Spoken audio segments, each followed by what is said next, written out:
2022 का क्वेश्चन है, दिख रहा है। और ये क्वेश्चन में जितने एडजस्टमेंट है उस हिसाब से हमको लग रहा है कि ये क्वेश्चन जनरल में आया होगा। ऑनर्स में रहता है तो थोड़ा और 2-4 एडजस्टमेंट डाल देता है। फर्क बस यही रहेगा तुम्हारा ऑनर्स का पेपर और जनरल का पेपर में। और कभी कभी, ये बात कई बार हम बोले, कभी कभी जनरल का क्वेश्चन ज्यादा टफ दे देता है ऑनर्स वाला से, समझे। ऑनर्स वालों का ऐसे हवा बना हुआ है, लेकिन रियल में कभी कभी जनरल का क्वेश्चन देते ज्यादा टफ दे देता है। तो देखिएगा एक बार, क्वेश्चन पढ़ रहे हैं, पहले क्वेश्चन के आइटम समझ लो। उसके बाद अगर तुमको फॉर्मेट याद होगा, रूल्स याद होगा, तो तुम आराम से बना सकते हो। और हर एक रूल्स को मैंने डिस्कस किया है। जाइए प्लेलिस्ट में 6 क्लास अवेलेबल है, स्टेप वाइज देखिए, आपको सब समझ आएगा। बस थोड़ा सा फोकस करके, कंसंट्रेट करके और पेशेंस होकर और थोड़ा बोर होकर तुमको देखना पड़ेगा वो सारा क्लास। बात समझ रहे हो? हाँ, लिखना भी है। अरे भाई देखो, एक बार सम्स को पहले समझो, उसके बाद हम लोग करेंगे आगे। देखा है, mister R Singh is the employ of BPL India limited. He furnished the under noted particulars of his income for the previous year 24-25। अभी का प्रीवियस ईयर हम लोग का है 24-25। Compute his income from salary for the assessment year 25-26। Assessment year मतलब जो अभी चल रहा है, अभी का हम लोग का असेसमेंट ईयर 25-26। बेसिक सैलरी दिया है 60,000 पर मंथ, डियरनेस अलावेंस दिया है 20,000 पर मंथ, और ब्रैकेट में लिखा है फॉर्मिंग पार्ट ऑफ सैलरी। समझे, मतलब ये सैलरी का ही पार्ट है। और ये लाइन भी बहुत इंपॉर्टेंट होता है। इधर देखो एक बार, इंपॉर्टेंट इसलिए होता है क्योंकि सैलरी का मतलब एक लंबा लिस्ट है। फॉर्मेट देखोगे फर्स्ट क्लास में, तुम तो फर्स्ट क्लास किए, एक लंबा लिस्ट है, पूरा एक फॉर्मेट, वो सब कुछ आता है सैलरी के अंदर, समझे। तो जब कभी भी ये बोला जाता है ना कि सैलरी निकालो, तो वहां पे तुरंत क्वेश्चन उठेगा कि इस सैलरी में क्या क्या चीज हमको लेना है, क्योंकि लिस्ट तो लंबा है। तो मान लो कहीं पर बोला गया कि सैलरी में तुमको 2 ही चीज लेना है, बेसिक और डीए, तो तुम बेसिक और डीए को जोड़ोगे, सैलरी का वही मीनिंग वहां पर क्रिएट होगा। लेकिन फिर एक क्वेश्चन अराइज हो जाएगा कि डीए में भी तो 2 पार्ट है, forming part, not forming part, तो किसको लेना है। तो अगर वहां लिखा रहेगा कि बेसिक लेना है और डीए लेना है, और डीए को तभी लेना है जब वो फॉर्मिंग पार्ट होगा, तो फिर ये लिया जाएगा। समझ रहे हो मेरी बात? मतलब ये जो लाइन है ना, फॉर्मिंग पार्ट, ये भी इंपॉर्टेंट है। कहीं कहीं डीए को कंसिडर किया जाता है जब वो फॉर्मिंग पार्ट होता है, अगर नॉट फॉर्मिंग पार्ट है तो वो कंसिडर नहीं होगा। इसके लिए तुमको हर आइटम को पढ़ के उसके रूल याद रखने होंगे कि कब फॉर्मिंग पार्ट वाला लेना है और कब, जब नॉट फॉर्मिंग पार्ट रहेगा तो नहीं लेना है। यहां तो हम लोग लेंगे ही। उसके बाद है मेडिकल अलावेंस। अब अलावेंसेस में नेक्स्ट एक दिया है। उसके बाद है he is provided with A rent free accommodation in Kolkata which is owned by his employer. उसका बॉस उसको रहने के लिए एक घर दे दिया, उसी को हम लोग बोलते हैं रेंट फ्री एकोमोडेशन, और कोलकाता में दिया गया है। ठीक है, इसको हम लोग बोलते हैं कि एक तरह का फैसिलिटी है, और फैसिलिटी को हम लोग सैलरी में किस नाम से दिखाते हैं? परक्विजिट्स के नाम से। उसके बाद लिखा है he and his employer each contributed 14% of salary to recognise provident fund. तुम और तुम्हारा बॉस दोनों एक फंड में पैसा जमा कर रहे हो, रिकॉग्नाइज प्रोविडेंट फंड में। ठीक है, कितना परसेंट? 14% तुम्हारे सैलरी का। तो देखो एक बात यहां पर सोचो, तुम खुद अपना पैसा जमा कर रहे हो, ये तुम्हारे लिए इनकम है क्या? हम अपना पैसा कहीं जमा करेंगे तो वो थोड़े इनकम होगा। मेरा बॉस मेरे नाम से वहां जमा करेगा तो ये मेरे लिए इनकम होगा। तो यहां ध्यान रखना, ये जो लिखा है ना ही एंड हिज एम्प्लॉयर, तो ही वाला नहीं लेना है, उसका वाला नहीं लेना है, जो एम्प्लॉयर जमा कर रहा है सिर्फ वो लेना है। ओके, उसके बाद है interest credited to the fund at the rate 11%, 12,100 during the year. वो जो फंड में पैसा जमा हो रहा था ना, रिकॉग्नाइज प्रोविडेंट फंड में, उस पर इंटरेस्ट मिला है, तो वो भी इनकम है। 11% के हिसाब से मिला है और अमाउंट कितना दिया? 12,100। फिर लिखा है his personal electric bill amounted to ₹20,000 per annum, out of which he paid 5,000 and the balance paid by the employer. उसके घर का इलेक्ट्रिसिटी बिल उसका बॉस पे कर दे रहा है, ये भी फैसिलिटी है। और ये भी किसके अंदर आता है? परक्विजिट्स के अंदर में, समझे? परक्विजिट्स का मतलब भी होता है फैसिलिटी, तो जितनी फैसिलिटी है वो सारी उस हेड के अंदर आ जाएगी। इसके बाद है he is provided with a car with a driver both for private and official use, all the expenses are met by his employer। उसको एक गाड़ी दी गई है, किस लिए? कि घर के लिए भी यूज करो और ऑफिस के लिए भी यूज करो, और उस गाड़ी की जितनी भी एक्सपेंस होती है, और गाड़ी के साथ ड्राइवर भी है, और बोला उस गाड़ी का जितना भी खर्च है वो भी कौन पे कर रहा है? उसका एम्प्लॉयर। ये भी फैसिलिटी है, इसको बोलते हैं कार फैसिलिटी, आ जाएगा परक्विजिट्स में। फिर लिखा है ही टूक a new life insurance policy of LIC during the year and premium was paid by his employer ₹40,000। तुम्हारा लाइफ इंश्योरेंस प्रीमियम है तो तुम्हारा खर्च है ना, ये भी तुम्हारा बॉस पे कर दे रहा है, ये भी फैसिलिटी है, ये भी आएगा परक्विजिट्स के अंदर। इसको हम लोग बोलते हैं employees obligation paid by employer. Employee का खर्च लेकिन दे रहा है कौन? एम्प्लॉयर, फैसिलिटी है। फिर लिखा है professional tax but paid by his employer.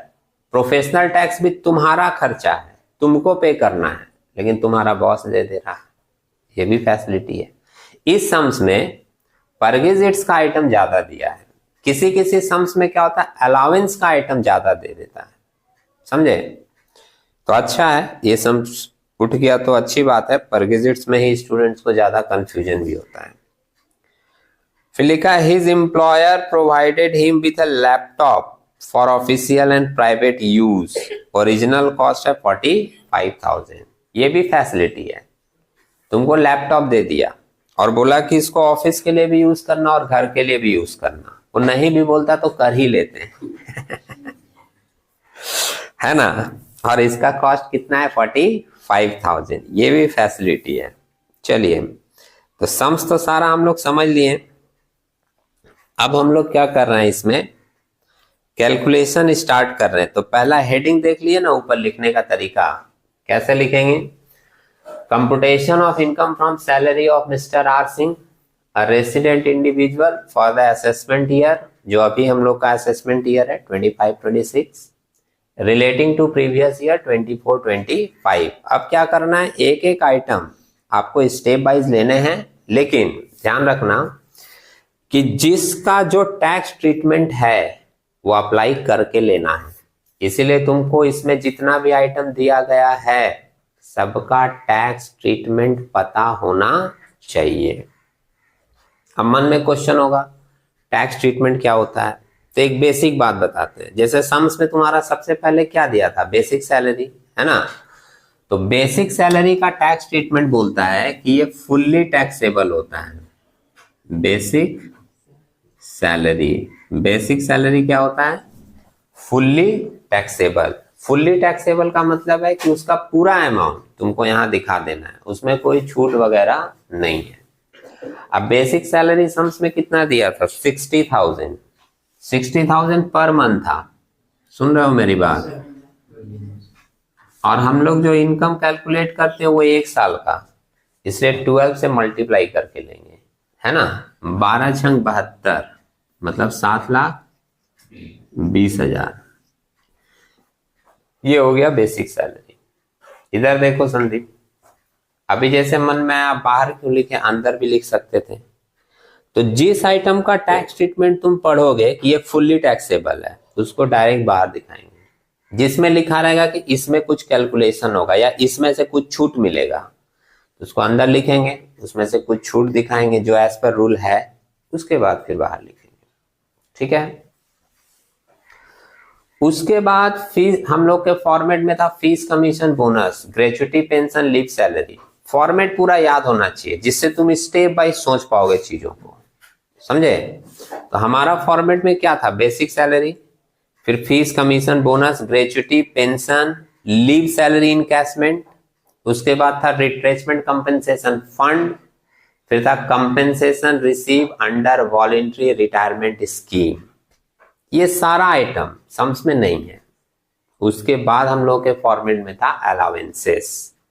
Allowances sums में है, था ना मेडिकल अलावेंस, तो वहां से लेना स्टार्ट करते हैं। तो अलावेंसेस के लिए एक हेडिंग दे देते हैं। अलावेंस आप पढ़ोगे ना, इसके ऊपर पूरा एक स्पेशल क्लास इसके ऊपर दिए हैं, सुने, और पूरा एक वीडियो इसके ऊपर तुमको मिल जाए, सिर्फ अलावेंसेस का डिस्कशन कि ये कैसे होता है। हमारे सम्स में देखो दो अलावेंस है, एक डियरनेस अलावेंस और एक मेडिकल अलावेंस, था ना। डियरनेस अलावेंस कितना दिया था, 20,000। हाँ, जो लोग फर्स्ट टाइम कर रहे हैं वो लोग सुन लें। डियरनेस अलावेंस का मतलब होता है this allowance is given for the purpose of facing inflation of the market. जैसे महंगाई बढ़ रही है, उसको फेस करने के लिए तुमको एक एक्स्ट्रा पेमेंट दिया जा रहा है, उसको बोलते हैं डियरनेस अलावेंस। या इसका एक दूसरा नाम भी है, इसको डियरनेस पे भी बोलते हैं। और इसका एक तीसरा नाम भी है, इसको कॉस्ट ऑफ लिविंग अलावेंस भी बोलते हैं। आप लोगों को सारा चीज पता होना चाहिए, जिससे नाम बदले तो तुम आसानी से समझ जाओ। बाहर निकल के एग्जाम देके ये ना बोलो कि पेपर घुमा दिया था, बात समझे। तो डियरनेस अलावेंस कितना दिया है, 20,000। थोड़ा सम्स में तुम लोग भी देखना, 12,000 इंटू 12, 20,000 इंटू 12 कितना आएगा, 12 दूनी 24, 2,40,000। और एक क्या था, मेडिकल अलावेंस। मेडिकल अलावेंस ये कितना करके था, 2,000 पर मंथ, तो ये 24,000 आएगा ना। हाँ।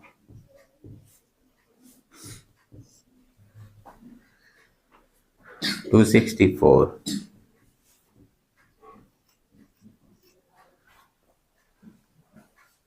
ठीक है। इसके बाद आ जाते हैं परक्विजिट्स। परक्विजिट्स का लंबा लिस्ट है।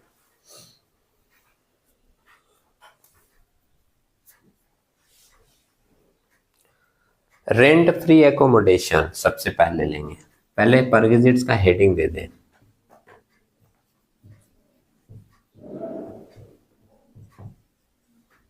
अंडर सेक्शन 17 सबसेक्शन 2, सेक्शन भी लिख दीजिएगा, लेकिन सेक्शन अगर ध्यान में ना रहे तो गलत वलत मत लिख देना, इंप्रेशन जमाने के लिए, सुने।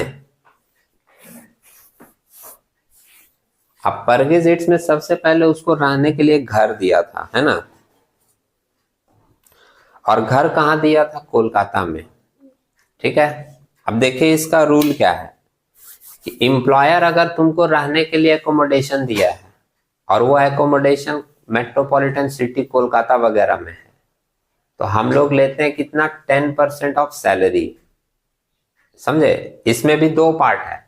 अगर एकोमोडेशन उसका खुद का है, जिसे सम्स में लिखा था कि एम्प्लॉयर का खुद का घर है और रहने के लिए दे दिया है, तो फिर पॉपुलेशन के हिसाब से परसेंटेज फिक्स किया गया है, माने उस जगह के पॉपुलेशन के हिसाब से परसेंटेज फिक्स किया गया है। और अगर मान लो एम्प्लॉयर खुद भाड़े पर लेकर देता तो फिर उसकी ट्रीटमेंट अलग तरीके से होती। इसके लिए तुमको पूरा रेंट फ्री एकोमोडेशन वाला ट्रीटमेंट, कि अगर ओन्ड है तो क्या लेना है, हायर्ड है मैंने भाड़े पर लेकर दिया तो क्या लेना है, ये दोनों रूल ध्यान में रखना पड़ेगा। यहां पर हमको कितना लेना पड़ता है, अगर ओन्ड है तो लेंगे 10% ऑफ सैलरी। अब क्वेश्चन होगा सैलरी में क्या क्या आता है, तो यहां पर सैलरी में basic salary, fees, commission, bonus, taxable part of all allowances सब जोड़कर जो वैल्यू आएगा वो वैल्यू लिया जाएगा। मेरी बात अगर नहीं समझ में आ रही हो तो हम एक बार वर्किंग में लिख कर दिखाते हैं। इधर तो सम्स करेंगे पूरा, सेकेंड पेज में हम लिखते हैं वर्किंग। यहां पर वर्किंग नोट। अभी मैं सम्स पढ़ते हुए भी ये बात बोल रहा था कि सैलरी का एक लंबा फॉर्मेट है। तो जब भी बोला जाता है ना कि 10% ऑफ सैलरी लेना है, तो क्वेश्चन हो जाएगा 10% किस कौन सा सैलरी का, क्योंकि तो लंबा आइटम है। तो उसी के लिए हम लोग यहाँ पर निकालते हैं salary for the purpose of. हमको सैलरी दो चीजों के लिए चाहिए होगा, एक रेंट फ्री एकोमोडेशन जो अभी निकालने जा रहा है, और एक है recognize provident fund. Recognize provident fund भी था हम लोग के, तो उसके लिए भी चाहिए होगा। अब देखो क्या क्या लिया जाता है। सबसे पहले लेते हैं बेसिक सैलरी। बेसिक सैलरी आपका कितना है? 720 है ना। ये वाला लाइन थोड़ा ना हो तो एक बार देख लो। 720 लिए। उसके बाद डियरनेस अलावेंस, इसको शॉर्ट में डीए बोलते हैं, कितना है? 240 और 240। और एक चीज यहाँ देखो, उसके बाद था एक मेडिकल अलावेंस, है ना। ये देखो यहाँ पर, यही समझना है मेडिकल अलावेंस। मेडिकल अलावेंस के केस में क्या है, यह है रेंट फ्री एकोमोडेशन। तो medical allowance rent free accommodation में आएगा, लेकिन रिकॉग्नाइज प्रोविडेंट फंड में नहीं आएगा। सुने, तुम जितना भी ट्रीटमेंट पढ़ोगे ना एक एक आइटम का, तुमको ये भी समझना पड़ेगा कि वहां सैलरी में क्या क्या आइटम काउंट करके लेना है और क्या क्या नहीं लेना है। तो रेंट फ्री एकोमोडेशन का रूल है कि उसमें बेसिक, फीस, कमीशन, बोनस और अलावेंसेस का जितना आइटम है सब लिया जाता है, समझे। लेकिन rent free recognize provident fund के लिए है कि हमको सिर्फ बेसिक और डीए लेना है। ये तुम हर आइटम जब पढ़ोगे, हर आइटम के नीचे जो लिखा रहेगा कि यहाँ सैलरी में क्या क्या काउंट होगा, वो भी दिमाग में रखना पड़ेगा, समझे। अब ये जोड़कर कितना आया बताओ? 729। ये गलत लिख दी क्या? नहीं सर, सही है, ठीक है ना, 98400, 984 होगा, 984,000 ना, और इसमें होगा 9,60,000। अब जब हम यहां लिखेंगे रेंट फ्री एकोमोडेशन, तो रेंट फ्री एकोमोडेशन में हम लोग लेंगे, रेंट फ्री एकोमोडेशन कितना निकला? 9,84,000, और इसका लिया जाएगा 10%, तो कितना आएगा ये? 98,400। उसके बाद हम लोगों को और क्या क्या मिला था? इलेक्ट्रिसिटी बिल मिला था। इलेक्ट्रिसिटी बिल कितना पे किया था? इसके साथ एक ही बार ले लेते हैं हम लोग, 20,000 पर एनम। लेकिन उसके साथ देखो एक लाइन लिखा था कि 5,000 वो खुद पे किया है और बैलेंस उसका बॉस दिया है, 15,000 तो 15,000 करेगा, है ना। हम इसको ऐसे करके लिखते हैं, एम्प्लॉइज ऑब्लिगेशन, मतलब एम्प्लॉय का खर्च, employees obligation paid by employer, paid by employer, मतलब एम्प्लॉय का खर्च पे कौन कर रहा है? एम्प्लॉयर। अब क्या क्या पे कर रहा है? इलेक्ट्रिसिटी बिल, इलेक्ट्रिसिटी बिल 20,000 में 5,000 वो खुद दे दिया, तो 15,000 का ही ना फायदा मिला। और नीचे देखो LIC प्रीमियम उसका पे कर दिया था, किया है ना? कितना 40 मिला सभी को? ईयर का। ईयर का 40 दिया है। हाँ और कोई एक खर्चा प्रोफेशनल टैक्स पे कर दिया था उसका 2200 ईयर का है ना? Professional tax 2400। और एक कार भी है। हाँ, कार फैसिलिटी है। कार फैसिलिटी के साथ में ना ये भी मेंशन किया है क्या कि कार जो है उसकी इंजन कैपेसिटी कितनी है? नहीं, एक्चुअल में कार फैसिलिटी का क्या होता है, जो अमाउंट है वो फिक्स है और वो डिसाइड किया जाता है उसके इंजन कैपेसिटी के ऊपर। कितने नंबर पॉइंट में था कार फैसिलिटी? एच नंबर में मेंशन था he is provided with a car with a driver both for private and official use. All expenses are met by his employer. समझे? Car facility अगर तुम करना चाहते हो तो कार फैसिलिटी के साथ ना उसको कार की इंजन कैपेसिटी भी मेंशन करनी चाहिए। कार का इंजन कैपेसिटी हम लोग सीसी में मेजर करते हैं, समझे? होता है ना 350 सीसी का बाइक है, 1800 सीसी का कार है, 2000 सीसी का कार है, 16,000 सीसी का कार है। तो इसमें कोई इंजन कैपेसिटी मेंशन नहीं किया, जबकि इसका जो डिसीजन होता है कि इसमें कितना लेना है वो इंजन कैपेसिटी के हिसाब से ही होता है, समझे? तो वो क्या करोगे, अगर नहीं दिया है तो फिक्स ले लोगे। कार फैसिलिटी में दो इसमें लिया जाता है अमाउंट, ड्राइवर के लिए लिया जाता है 900 पर मंथ और कार के लिए लिया जाता है 1800 पर मंथ, समझे? तो 1800 पर मंथ है कार के लिए और ड्राइवर भी दिया है जिसका है 900 पर मंथ। सिर्फ कार फैसिलिटी रहता तो हम लोग ले लेते हैं 1800 पर मंथ। तो इन दोनों को जोड़ो, 1800 और 900 ऐड करके आ जाएगा कितना, 2700 इंटू 12 कर देंगे, 32,400। 32,400। और कोई फैसिलिटी है? लैपटॉप फैसिलिटी भी है। तीन दो लैपटॉप फैसिलिटी जो है ना वो एग्जेम्प्टेड है। एग्जेम्प्टेड मतलब जैसे सुनो, कुछ ऐसी भी फैसिलिटीज होती है जो चार्जेबल नहीं होता, उसको बोलते हैं एग्जेम्प्टेड। तो अगर मान लो एम्प्लॉयर अपने एम्प्लॉय को लैपटॉप, फोन ये सब दे दिया, वो सब एग्जेम्प्टेड होता है, चार्जेबल नहीं होता। तो तुम यहाँ पे लैपटॉप फैसिलिटी में डायरेक्ट लिख दोगे नील और ब्रैकेट में यहाँ लिख दोगे एग्जेम्प्टेड, मतलब छूट है।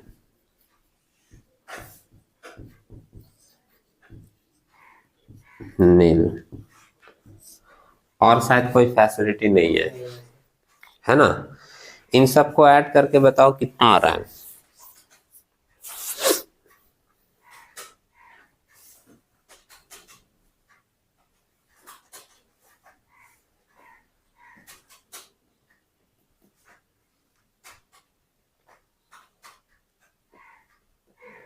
One eighty eight 200।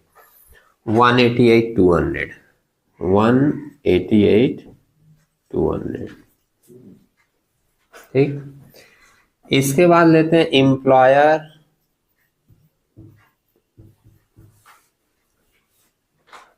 Employer contribution to RPF.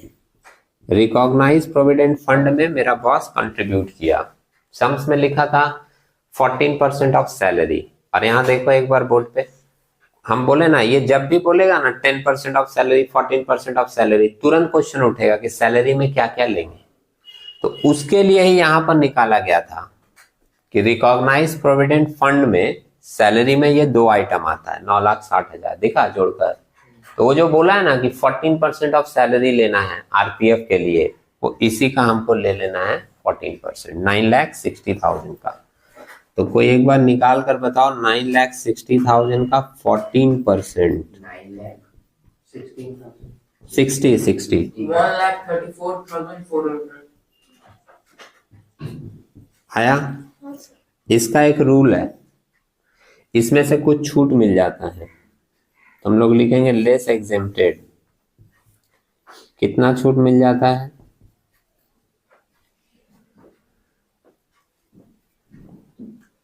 छूट मिल जाता है 12% तक का, समझे? 9,60,000 में 12% तक का छूट मिल जाएगा। तो एक बार इसका 12% निकाल कर बताओ कितना आ रहा है। 1,15,200। इतना का तुमको छूट मिल जाएगा। माइनस कर दो 19,200, ये हो जाएगा टैक्सेबल पार्ट। अब तुम लोग समझ रहे हो थोड़ा थोड़ा, जो लोग स्टार्टिंग के क्लास मिस किए हैं। जैसे यही सब चीजें हम लोगों को याद रखनी पड़ती है कि कहाँ कितना अमाउंट लेना है, कहाँ कितना छूट वगैरह है, समझे? इसके बाद एक था कि इस पर हमको इंटरेस्ट भी मिला था, इंटरेस्ट ऑन आरपीएफ था ना, 12,100 11% के हिसाब से 12,100। एक बार बोर्ड पे देख लो जो लोग क्लासेस मिस किए हैं। अब इसमें क्या रूल है? इसमें रूल है कि 9.5% तक का छूट होता है, समझे? तो मैं क्या करूंगा, इसमें 9.5% तक का एग्जेम्प्ट कर दूंगा, लेस कर दूंगा। लेस डायरेक्ट मत निकालना, डायरेक्ट निकालोगे गलत हो जाएगा। क्यों बोलो तो? exempted up to 9.5% of rate. यहां देखो कैसे निकालोगे, इधर देखो, डायरेक्ट इसका मत निकालना 9.5%, ये खुद 11% है। तुमको यूनिटरी मेथड फॉलो करना पड़ेगा। मतलब 12,000 नीचे लिख देते हैं, 12,100 डिवाइडेड बाई 11 इंटू 9.5, तब आएगा बात, समझे? कितना आ रहा है? 10,450 10,450। इतने का तुमको मिलेगा छूट। तो बाहर कितना जाएगा? 1,650। 1650 ठीक है। अब ये जितना अमाउंट है इसको जोड़ दीजिए और इसी को नाम दिया जाएगा ग्रॉस टोटल सैलरी।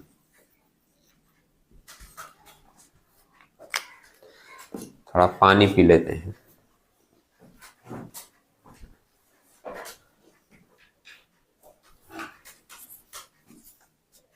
11,93,000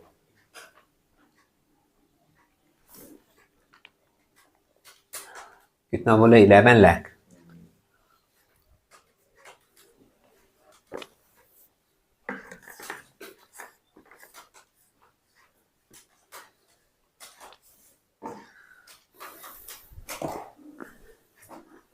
हाँ बोलो, 11 लाख 93,000। फिर से देख लो, और भी लोग, मिस्टेक नहीं करना। देखो और कोई 11,96,050।